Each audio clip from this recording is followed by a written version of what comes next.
Good morning, Mike. How you doing? Happy Hey, Steve. Wednesday. Yes, sir. Let's do it. I love it when Let's you're do it. Yep, yep, giving us yep. that last stage direction before going live on YouTube here at oswdaily.com. No, we, Uh, we don't have that we don't .com have yet. We that dot should. com. No. We You need to think we need so? to get You that think so? domain name. Just take it over. Just take it How's over. our effort to take over hashtag OSW from the old school wrestling world because they I don't seem to own know. that hashtag. No, You they, got to they check that definitely out. they definitely own the hashtag OSW. I don't know if they do it daily, but we'll Yeah. we'll see. We'll see. But yeah, that's the competition. But yeah. So May 20th, World Bee Yes. Day. World Bee Day today, Mike. Bee Day. Oh boy. Bee Wow, we Day. should Yeah. take a moment of silence for the bees out there. They're in kind of a stressed environment these days with the killer wasps or something. What's going on? What the killer there's some kind of new invasion coming in the US here. Maybe They're it's killing a the maybe it's a bees. virus that's coming over. I don't know. Who knows, I right? hope not. I hope not. It's no, it's something some kind of a it's called something. Uh, It's called it's something. not just Oh, good. killer wasp, but some kind of a from other part of the world, someone happened to bring, as they often do, some non-indigenous species, Right. and it's all of a sudden wreaking havoc on our Uh, native honeybees, which is a mm, serious matter it apparently is. if It is. we lose our source of honey. So on here on National Bee Day, let's take a moment to wish them the best. I hope they survive them because we need them. And I've noticed more bees around me. I don't know whether it's because there's less people out and about that the bees are going. Oh, I have more life about myself today. But yeah. Well, So now you'll know today they're celebrating their national holiday. yeah. No, there you go. Absolutely. So World Bee Day. Man, we get off of some strange tangents, don't we? You know. Is this what's this show about? Workplace or I have no Star idea, man. Wars? I have no idea. Bees? Well, Star Wars certainly is a big topic, Big but topic, big always, topic. always. But so Still haven't yeah, gotten you to watch. Someday soon. What do I, you have on your mind today, Steve? You got a agenda. I can tell. I can well, I tell. have, There's you can something tell going I'm on. just biting away there The and wheels are just spinning. the wheels are always well, not always spinning, but they're certainly spinning today. Well, and this one's been spinning since the weekend, to be honest. So I titled, this episode "Work in Progress," and I mean it in many contexts as we look at workplace, as we look at organizations, as we look at ourselves. We're Hmm. all a work in progress at the moment, and this sort of came to me as I was listening to Simon Sinek over the weekend, and he was doing a Favorite. One webinar. of my favorites. Yeah, I know it is, and that's why I sort of held back because I sort of wanted to sort of get that reaction from you. Yeah. He was given a podcast he was on, and he was talking about the infinite game, and given what that's like, how should we think about the infinite game, and how do organizations, how do individuals, how do we society develop ourselves whenever we're in an infinite game? And obviously, I don't know if you've read the book, Mike. I haven't. I've sort of been listening to a lot of his talks on the subject. Yeah. I know the principle of the infinite game, and that's what we do every morning here on Right. OSW Daily, isn't it? It's Eh, about tossing that ball across the net and giving you a shot to take a swing at it, and then you don't hold that ball. You take it, you throw it back, and it's a continuous back and forth, right? It is absolutely, and whenever you're in a continuous game, or an infinite game, there really aren't any rules, right? If you think about the environment that we're in, you think about what the future is going to bring. We may be and we operate in this workplace environment, but that's not to say technology isn't going to come in and disrupt that. A virus isn't going to come in and disrupt that. Other organizations from other countries, because of barriers of entry being removed, are not going to impact that game.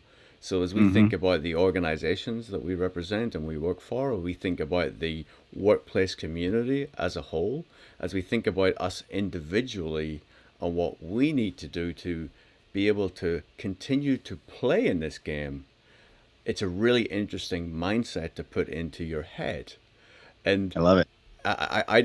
I've been watching, and he's been given Yeah. so many different talks and presentations on this, and sort of speaking obviously about many disruptions that have happened. Yes, COVID-19 has been a huge interruption, and he uses the word interruption because for many organizations, this is just like the internet coming. This is just like Mm. the live streaming, how it's changed many different things. Sure. IoT, how it's changed how organizations can look and evaluate their workplace.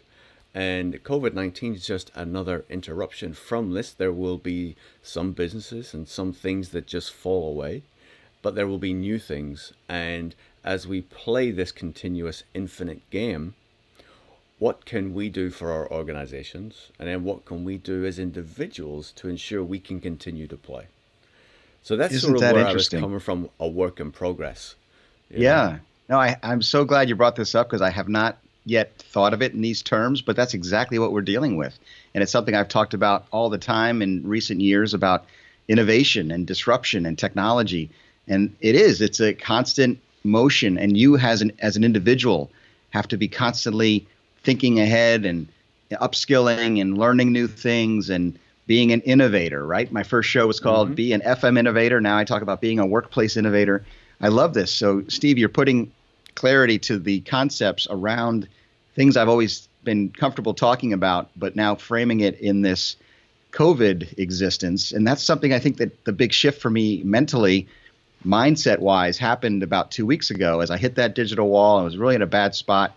And then I made this shift with your help and others that said, hey, it's time to rethink about the pandemic and stop talking about getting to the end of the pandemic and the post-pandemic world and the new normal and trying to get ourselves set up for this new thing that's happening when it's going to happen at some point in time. No, it's a continuous, as you say, infinite game. And it isn't a game, it's a serious matter. But in a way, it's this infinite process, work in progress, work in process of adapt, adjust, reset, and continue to move. Because if we stay still and allow this thing to take us over, either mentally or in our workplace strategies or in our organizations, and let fear paralyze us. We've talked about fear and how that brings the opportunity either be motivated to do something or be paralyzed by it and frozen and by fear. Boy, so many moving parts, and that's the key, right? Is stay in motion, because a person or an organization in motion is going to stay in motion, but a organization or a person at rest. This is the law of thermodynamics, I think. I'm not sure. I'm going above my pay grade here with my I'll take your scientific word for it. references. I'll take your word for it. But there's some law that says in science that says keep in motion, you keep moving. If you Oh, stop, it's you're going to one of stay. Newton's You're going to laws, stay right? Yeah, Newton's laws. frozen. Yeah. Yeah, So it all body applies. motion It all stays in motion. applies. Yeah, yeah, no, it does, it Yep. does, and but that motion, we don't know where that motion's going to take us, right? We don't True. know how we're going to get bumped in that motion, and it's all everything you talked about, that adaptability, that agility, that flexibility. How do we, organizations bring that into their mindset? How do employees within the organization bring that mindset to their roles? But then also being a little bit selfish and saying, well, what does that mean for me? What does that mean for my role? And as I was reminded of a post that Christina Herrera posted on how facility management and those roles may need to shift, and they need to learn change management as part of their new processes. Yeah. And as we think about what facility managers do today, what may they do tomorrow, how do they then bring that agility, flexibility, and new learnings to allow them to play and continue playing in this game?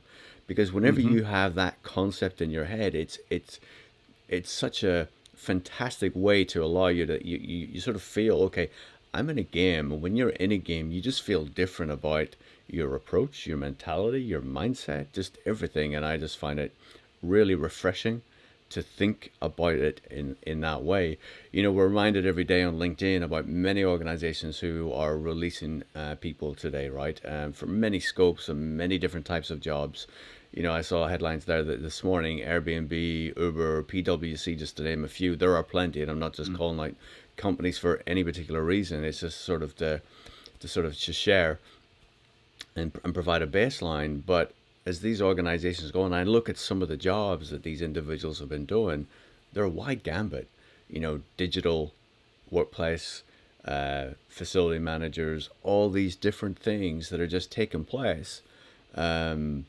And it's just how then do these individuals think about how do we keep playing the game? Is there different Yeah. things that we need to evolve? Is there different lessons we need to do? Is there different things that we need to do as a community to help these folks, right? They're part of our team. How do we help them continue to play the game?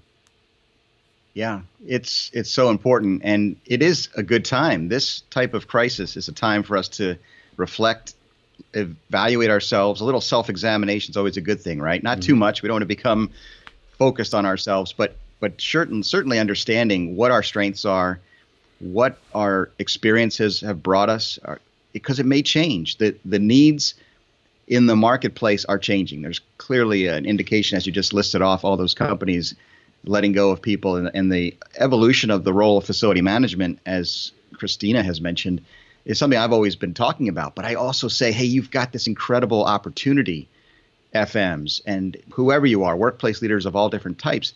You have experience. You know the people. You know operations. You do know change management. Maybe you saw it in a certain way, and I know Christina talks about this, that you saw change management in your little bubble, in your little world, and how it affected you. But take a broader look at some of those skills that you've developed in problem solving and analytical thinking, and putting together collaborative teams, and looking at the business outcome of an organization and how your role ties into a bigger mission, a bigger direction, and all those things. Just look at what you've done and then say, okay, now how do I pivot, and how in this new economy, in this new COVID world, do I apply those skills? And you and I have had to do this many times throughout our careers, I'm sure. I have certainly talked about my experience of leaving the world of selling printing, ink on paper, and the fact that there's a experience there of problem solving around delivering physical printed materials. And there's still a lot of that out there, and I'm glad I know I have that experience, but I couldn't live on it today. So when I had to adjust and say, what skills did I have selling printing that apply to the world of software, or the world of facility management and workplace? And some of those relational skills, the emotional intelligence, the piece that AI and machines and computers can't replace so readily or so easily. Those are the things that you need to find what you do well and adapt and apply to this new game we're playing, which is the new coronavirus world. And the world of the workplace specifically it's going to obviously become something different, but not totally new. It's certainly something that we've talked about here as well, is the idea that work from home and some of the strategies that are around that have been discussed for many years, and there have been organizations resisting some of those pieces of the puzzle when it comes to putting together an all-encompassing workplace strategy. But surely there are going to be more people interested in working from home now for their own psychological and personal physical safety. So, as Andrew Mawson, your guest, has said, it's time to say, let's look at that as a piece of the puzzle, and not just think you can give everybody a laptop and access to Zoom and send them home. There's a thoughtful process that has to go into that. Yeah. And that's where folks in our community can really help these organizations as they navigate these new waters. No, and you're so right, and as you sort of think about that, right? Facility managers, workplace professionals, HR folks, even technology comrades. When you're designing that workplace, we're very used to it. We know what it is. We know what tools are needed. We know how people interact in those environments. We have the ability to implement something and observe firsthand how things are working, and then we have the ability to adjust. And whenever we move to this work from home environment, we really don't have that ability. And the ability is not to sort of be man management, or really focus and make sure you're working. It's more of, how do people use things? How do people work through this? Is there small adaptations we can make in the workplace? Like, we can observe there's a table, there's a booth, there's a meeting room that we've put somewhere, and we can see utilization of that, who goes in there, how do they use it, is it being used, is it not being used, and then we can change it up. At this time, it's so hard to make those little minor adjustments, so that we can really improve. And I think that's where, as an individual, It's how can you help yourself by actually communicating to the organization or to your HR teams, to your technology teams, and to your workplace teams to allow those improvements to be made. And you're right, it isn't just about providing those basic things that, someone starts their first day at work when they're in the office, you hand them a computer or a phone, and here's your password, and here's your login to, and off you go. And it's sort of, you're then in the environment where people can turn around and help you directly. We have to be a lot more thoughtful. One is the workplace, one is HR, one is technology, and how we provide that environment to allow whoever it is to actually go and be successful in that. And, Right. whenever you think about even from a manager's perspective, there was a really interesting study that was done where you look at managers' viewpoint of managing remote workers, some of the Yeah. things and positives that they see, some of the negatives they see. And if you look at the positives of what a remote worker sees and the negative that the remote worker sees, they're almost flipped. So the negatives that the manager sees are the positives that the home worker actually sees, and the adverse, right? So Interesting. a manager is less worried about loneliness and a remote worker being lonely, but actually it's a concern for the remote worker. But you can see how the two are connected. The manager may Yeah. be more concerned about productivity. The remote worker is less worried about because they know how productive they are being. It's really interesting whenever you see that difference and you put those two pieces together. And I think it's going Yeah. to take a lot of coaching to help both sides to sort of get to Yeah, that this point. this reminds me so much of my conversation from last week's Workplace Innovator interactive live stream. And that's why I'm so excited. Wednesday, I'm going to continue this conversation around transparency, communication, trust. And we talked a lot about trust. It's about, especially in this new environment, and being adaptable and communicating with your employer and employers and communicating with their employees and sharing what the new protocols are, whether it's this work from home policy or as we begin to migrate back to the physical workplace, there's going to be new protocols in place, new procedures. In fact, I saw a quick video by Rex Miller, our friend, last night, and he talked about as people begin returning to workplaces, it's going to be like onboarding a new employee. Even if they've been with the organization for 10, 20, 30 years, they're entering almost a completely new world with new procedures, new protocols. It's like you've got to go through an orientation process again. And again, he talked about how it's going to add to our cognitive load, which is something I absolutely can attest to. The more we have to do things that we're not used to, that aren't second nature, that aren't part of our habitual routine, it adds to the cognitive load of thinking and having to work hard to get it right and stay safe and keep distance and all those things that we're talking about. And that adds to our level of stress and builds up stress in us. So those things are so fascinating. But this idea of trust and this idea of different cultures. And again, it's so great, Steve. You and I both get to talk to these amazing thought leaders like Andrew, like Rex, like Jeff Snavely last week, who we talked about, we've talked so much about, do we trust our employers to help us through this situation? Do we trust our government? Do we trust the media to give us the proper information? Then do we trust our organizations to do the right thing for us, to keep us safe in this COVID world? Well, they have to trust us too. And we have to demonstrate that trust as employees, as a member of society. We have to do things that may not be the selfish thing, the one thing that's in our best interest. So it's this constant balancing act of doing things that's, yes, right for you and your family and your personal situation, and absolutely, but also demonstrating that you are trustworthy and that you are a team player and part of a bigger entity, whether it's society and wearing a mask to protect others as you go out into public, or going into the workplace or not going into the workplace to allow room for more essential workers to have that space, because it is such a limited capacity. So many moving parts, and this topic today has really got me fired up, as you can tell. Work in progress. Yeah. Progress being the key word, right? What's the implication there? It's about moving forward. Are we moving forward? And will it be perfect? No, right? What do you anticipate as we continue down this road? We're going to make some mistakes along the way, right? We're going to have to fail fast and reset over and over again. It's that dance that we keep hearing about. One step forward, two steps back, then try again and do it better the next time, right? So sorry, are you a believer in that philosophy? I don't know yet. I don't know yet. And Okay. I want to come back to your question, but I want to go All back right, to an please. important point that you just made because I'm so glad you went there from the employee perspective, right? The employee has to show trust that the organization is going to do what's right by them, right? Most organizations will. I've no doubt about that. But in essence, take that personal thing, and that's where, for me, this idea of the infinite game I can look at the situation, I can go, how am I going to stay in the game? How am I going to continue to play? Therefore, contributing and keep giving to the organization, allow them to sort of see my contribution and also provide them with feedback, then that helps me keep playing the game. I also, the other thing I wanted to sort of mention on that Simon mentioned was, we always don't have to be winning every day. We almost don't have to be winning every year.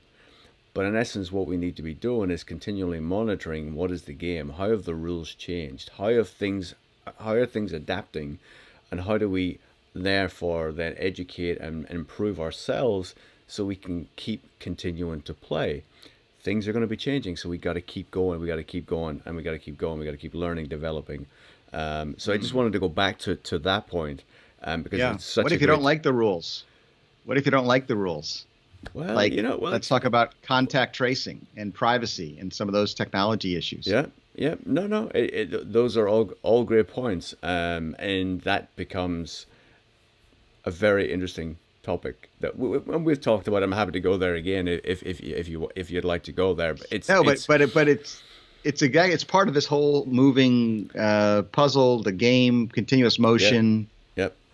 learning So what the rules are, and then going from there. Yeah, yeah, and I think that's what I think employees want to do the right thing by for themselves, for their colleagues, for the organizations. I think they have to understand what are the rules, right? So how are those rules going to change? And in the work environment, I think it's fine for all that contract tracing. I think employees should be. Um, Let me talk about me. I would certainly sign up for providing my organization with information. I would share. I would let them know certain things about myself when I'm in that environment. The only thing I want to be assured of is that when I'm not in that environment, then there is no tracing, there is no watching, and all the rest of it, right? That's the important thing that needs to be clarified for me. sure. But I also then understand, okay, then so how can you contract trace if you're not being contract traced all the time? And I think the way you do it is I says, I would be prepared to fill out a form. It says, I have not been as near those people who've been tested positive or whatever it is, right? You certify, you assure that you make those statements and you then verify those. I'm prepared to do that. I would be less, I would feel more exposure if you want, or more discomfort, I think maybe is a better word. Um, Knowing that I was being traced 24/7. Yeah, Yeah, and that's sort of, yeah. and it's a really hard thing to balance. It is, but it's in our society. That's what we're going to have to do. We have to get buy-in and let people have the freedom to choose, or it won't fly Yeah, in the U.S. culture. And that's the right, other piece that I'm going to right. talk about on today's Workplace Innovator Interactive is that we're going to take that idea of trust. And I've got two great guests from different parts of the world, at least different parts of the country right now. I'm in D.C. My guest on the West Coast in San Francisco will be Dan Bladen, founder and CEO of Chargify, technology company out there. And then coming in from Europe in Copenhagen, Denmark, my favorite Dane, Peter Ankerstjerne, who is now with JLL, global head of FM and workplace experience, is also on the IFBA board of directors, going to be the chairman of the board starting this summer. So many great insights from him. But to see what's going on in Northern Europe and his experience in the European markets and so forth, and then that culture and how they've adapted, or how some of the things they're planning to do in the return to the workplace around this COVID situation. And then hearing from someone in California who's doing things a lot differently than my headquarters in Houston, Texas is doing at iOffice. It's going to be interesting to hear those cultural differences as well as just our personal experiences and what will allow our organizations to do or the government to do, again, for the greater good. It's a matter of buying in and trust.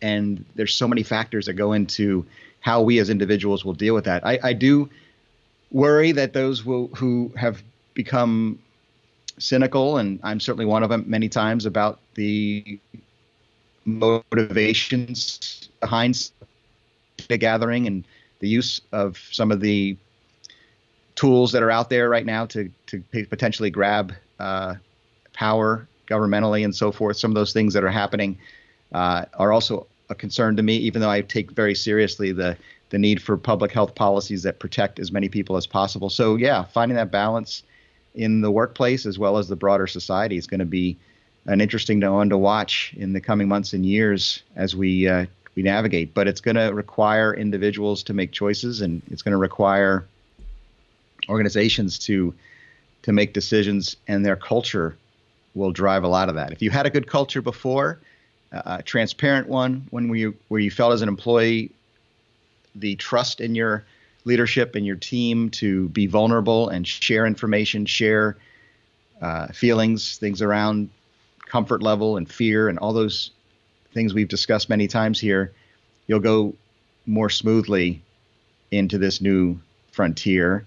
And maybe if you had the tools in place technology-wise, you'll be in a better position. But if you didn't, and sadly there's still a lot of companies and organizations out there that didn't, it's going to either require some pretty quick adjustment, or we're going to see some challenging times ahead for sure. So interesting for sure what's going to be happening. No, it is. And I just had a question to come back, because in essence, look, we've gone back and forth on this data, organizations having data, right? And we have flip-flopped. I have flip-flopped. I know that you've been relatively consistent, to be honest. Flip-flop on what, in a sense, I'm prepared to give and share, right? And I look at it like, with Uber, right? We let Uber have everything because there's a benefit to us, right? Initially, if someone had told us 2, 3, 4, 5 years ago that this is what we would be doing, we would allow a company to track our every movement so that whenever we get off an airplane, whatever it was, they would know exactly where we are, and they would then be able to send a car to pick us up. But yet today, the game has changed, and we allow them to access. Sure. So the question would be then, why would we not do the same for the organization? We have less concern about what Uber will do with our data, even though they have everything about us, and yet we're more wary or suspicious of what our organizations will do. Look, this is not me trying to push one way or the other, but these are just like thoughts that are going through my head as we have this conversation, I love it because I'm the same way. I feel, and when you say I'm consistent about something, that's shocking to me. I'm not sure what you're referring to specifically, other than I've always been consistent about hopefully trying to see other perspectives, because personally I'm fine with it. I think I'll sign up as soon as the Apple-Google collaboration happens for coronavirus tracing and the ability to opt into that Bluetooth technology that will tell me if I've come close contact with someone. I don't see a problem with that. Because again, I have a certain level of trust because I'm used to it. My own personal life, I've embraced technology. I've used Uber. I've used a lot of these tools that, because I see the benefit to me personally, I jump right in. Same thing in the workplace. I don't think I have anything to hide from my employer, from my government.